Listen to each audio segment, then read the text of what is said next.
Hey everyone, welcome back to our sawmill.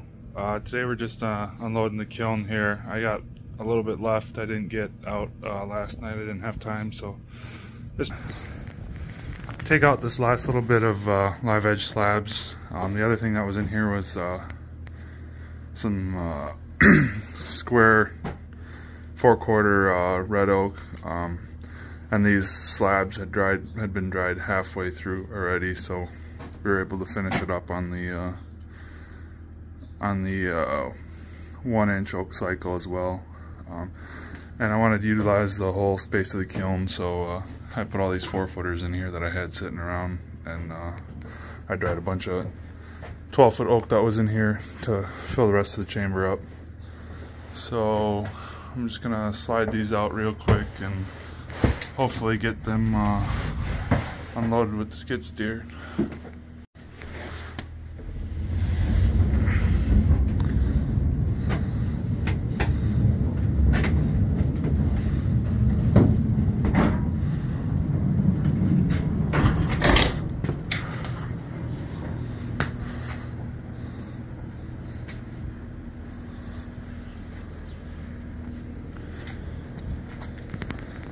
On the bottom of this pile is some maple that a customer dropped off, so I dried that quickly for him so that he can use that for his project.